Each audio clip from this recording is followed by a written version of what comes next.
চন্দ্র আমাদের জন্মকালীন যে সময়ে চন্দ্র যে রাশিতে অবস্থান করে আমরা সেই রাশির অধিকারী হই। অর্থাৎ চন্দ্র যদি বৃষ রাশিতে থাকে আমরা বৃষ রাশির মালিক হব, আর কারো যদি চন্দ্র কন্যাতে থাকে তার মানে তিনি কন্যা রাশির লোক।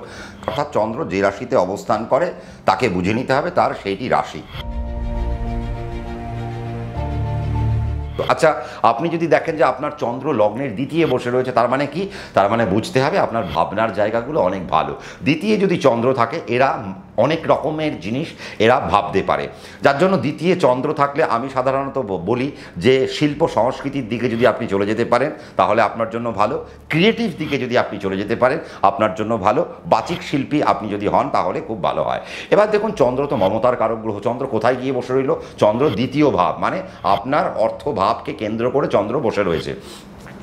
তাহলে দেখতে হচ্ছে এই যে চন্দ্র আপনার অর্থভাবকে দিয়ে বসে রয়েছে, সে যখন মমতার কারক গ্রহ, তার মানে আপনি অনেক দানী বা দানশীল। দেখবেন চন্দ্র যাদের যাদের দ্বিতীয় বসে থাকে তারা অনেক দানী হয়।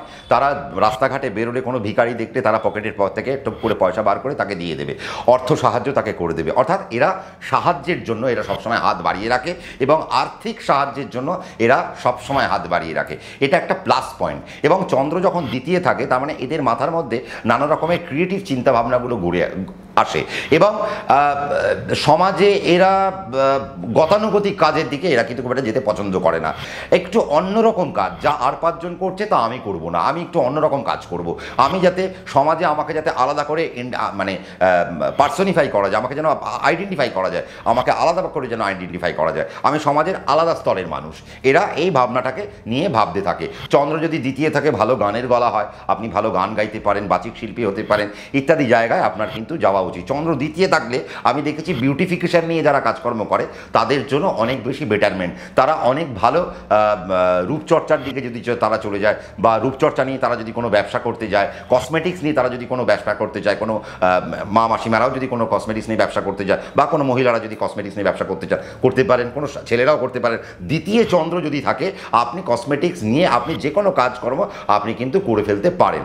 বা আপনি হয়তো শিল্প সংস্কৃতি জগতে আপনি হয়তো নিজে জড়িয়ে নেই, বাট সেই তার কোনো সরঞ্জাম আপনি হয়তো বিক্রি করছেন, সেই রকম জায়গায় কিন্তু আপনার একটা ভালো জায়গা পেতে পারেন। চন্দ্র দ্বিতীয় থাকলে ফাইন্যান্সিয়াল এক্সপার্ট এরা হয়। চন্দ্র দ্বিতীয় থাকলে এদের ফাইন্যান্সিয়াল যে বুদ্ধি সেই জায়গাটা খুব ভালো হয়। কোথায় আমি ফাইন্যান্সকে ইনভেস্ট করব সেই জায়গাটা এদের মধ্যে একটা ভালো থাকে, ক্যালকুলেশনের জায়গা এদের প্রচণ্ড পরিমাণে ভালো থাকে। বাট চন্দ্র যদি দ্বিতীয় নেগেটিভ সত্তায় পৌঁছে যায় তাহলে কিন্তু বুঝে রাখবেন। দেখুন, আমরা দেখি অনেক সময় আমাদের রাস্তাঘাটে অনেক পাগল ঘুরে বেড়ায়, যে গায়ে কোনো কাপড় নেই সে ঘুরে বেড়াচ্ছে। তার মানে দ্বিতীয় চন্দ্র যদি নেগেটিভ সত্তায় চলে যায়, বুদ্ধির জায়গায় কিন্তু বিকাশ নাও ঘটতে পারে। তার মানে আপনি পাগল প্রমাণ হতে পারেন, আপনি পাগল সত্তায় আপনি চলে যেতে পারেন, আপনার মাথা নষ্ট হয়ে যেতে পারে, বুদ্ধি নষ্ট হয়ে যেতে পারে চন্দ্র যদি দ্বিতীয় থাকে। এবং আপনি হ্যালুসিনেট করতে পারেন, আপনি আত্মার দর্শন করতে পারেন, ইত্যাদি ইত্যাদি জায়গা। আপনার মনে হতে পারে আপনাকে কেউ যেন মারতে আসছে, আপনার মনে হতে পারে আপনার যেন কেউ ক্ষতি করতে আসছে, কিন্তু এগুলো বাস্তবে কিছু নয়। বাট আপনার মনে হচ্ছে কেন? আপনার চন্দ্র দ্বিতীয় চলে গেছে। আর এই চন্দ্র যদি বায়ুতত্ত্বে থাকে তাহলে তো খুব সমস্যার মধ্যে পড়া। তার কারণ কি? সেখানে ভাবনার জায়গা আর একটু বেড়ে যেতে আরম্ভ করে, সাইকোলজিক্যাল যে এফেক্ট, সেই সাইকোলজিক্যাল এফেক্টটা অনেক বেশি বাড়তে আরম্ভ করে এবং সেখানে অনেক বেশি পীড়া দেয়। যদি সে নেগেটিভ নক্ষত্রে থাকে, নেগেটিভ জোনে চলে যায় তাহলে অনেক পীড়া দেয়। আমরা দেখি অনেক বাচ্চা জন্মানোর পর দ্বিতীয় চন্দ্র পেল, চন্দ্র পাওয়ার পর দেখলাম সেই বাচ্চাটার একটা অটিজম চলছে, বা সেই বাচ্চাটা অনেক বেশি কথা বলে, বা মূল স্রোতে যে সমস্ত বাচ্চারা রয়েছে সেই মূল স্রোতে সে নেই, সে এই সমস্ত বাচ্চাদের থেকে একটু অন্যরকম, তার মধ্যে একটা শারীরিক প্রতিবন্ধকতা, একটা অ্যাবনর্মালিটি তার মধ্যে আমরা লক্ষ্য করছি। এই জন্য দ্বিতীয় চন্দ্র যদি নেগেটিভ থাকে তাহলে তার মধ্যে অ্যাবনর্মালিটি বাড়তে পারে।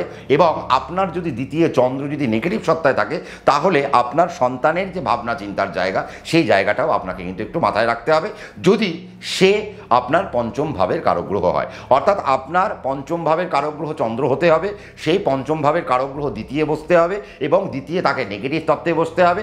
যদি সে দ্বিতীয় নেগেটিভ তত্ত্বে বসে তবেই আপনার সন্তানের উপর নেগেটিভ কোনো কিছু আসতে পারে। চন্দ্র যদি দ্বিতীয় থাকে আমি সবসময় বলি ছোট ছোট খাতে আপনাদের সঞ্চয় করা উচিত। তার কারণ কি? চন্দ্র দ্বিতীয় থাকলে আর্থিক যে সঞ্চয় সেটা করা উচিত। কারণ ব্যয় এদের প্রচুর বেশি। আপনি বাজারে যাবেন, সব থেকে সুন্দর জিনিসটা দেখবেন, সেই সুন্দর জিনিসটা আপনি কিনে নিয়ে চলে আসবেন। এই জন্য দ্বিতীয় চন্দ্র আমি একটু ভয় পাই, তার কারণ কি, এরা ল্যাভিশ লাইফ লিড করতে পছন্দ করে। যেখানে বাজারে যেটা যাবে সব থেকে দামি যে জিনিসটা সেটা নিয়ে এরা চলে আসবে, এবং সেই দামি জিনিসের পিছনে এরা অর্থ খরচ করতে একটুও পিছু পা হবেন না। এবং এরা এদের জীবনের যা স্বাদ বা যা আশা বা যা আকাঙ্ক্ষা যেটা রয়েছে তার পিছনে বা সেই তাকে পূর্ণ করতে এরা কিন্তু পিছপা হয় না। কাজে দ্বিতীয় চন্দ্রের কিন্তু একটা মজা রয়েছে, এই জন্য এরা বেশি প্রচণ্ড ব্যয় সাপেক্ষ এরা জীবনযাপন করে।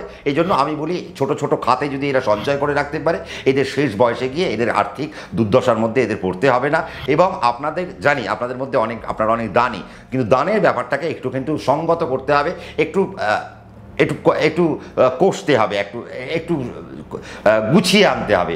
সবাইকে আমি দান করব না, যে অধিকারী শুধু আমি তাকে দান করব, যে ভিখারি তাকে আমি দান করব না। শুধুমাত্র অধিকারীকে আমি দান করব, যে হাত পেতে খায়, যার অভ্যেস হাত পেতে খাওয়া, কিন্তু যার ক্ষমতা রয়েছে তবু সে হাত পেতে খায়, তাকে আমি কিন্তু কোনো দান করব না।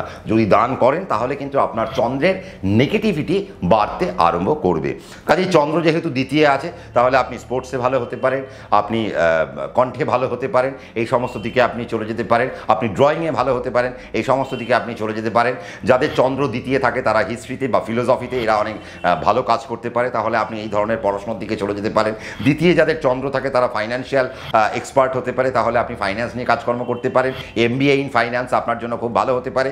দ্বিতীয় চন্দ্র দারুণ কথা বলে, এরা কথার দ্বারা মানুষকে মোহিত করে দিতে পারে, মানুষকে ম্যানিপুলেট করে ফেলতে পারে। তাহলে ওয়াই নট মার্কেটিং? তাহলে আপনার যদি দ্বিতীয় চন্দ্র থাকে, আপনি ভালো যদি কথা বলতে পারেন, তাহলে মার্কেটিং ডিপার্টমেন্ট আপনার জন্য ভীষণ ভালো। তার কারণ আপনি কিন্তু ভালো বেচতে পারবেন, আপনি মানুষকে ম্যানিপুলেট করতে পারবেন, ভালো মানুষকে ভালো বোঝাতে পারবেন, এবং একটা প্রোডাক্ট আপনি খুব ভালোভাবে একটা মানুষের হাতে তুলে দিতে পারবেন।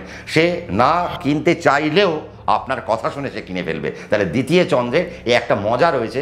কাজে দ্বিতীয় যদি চন্দ্র থাকে, আমি বলি তারা ভালো অ্যাডমিনিস্ট্রেটরও হয়, তার কারণ এরা মুখের দ্বারা, এরা কথার দ্বারা মানুষকে জয় করে নিতে পারে। এরা ভালো প্রিস্ট হয়, এরা ভালো ধর্মযাজক হয়, এরা ভালো মোটিভেটার হয়। তাহলে এইরকম জায়গায় আপনারা কিন্তু কাজ করতে পারেন যদি আপনার দ্বিতীয় চন্দ্র থাকে।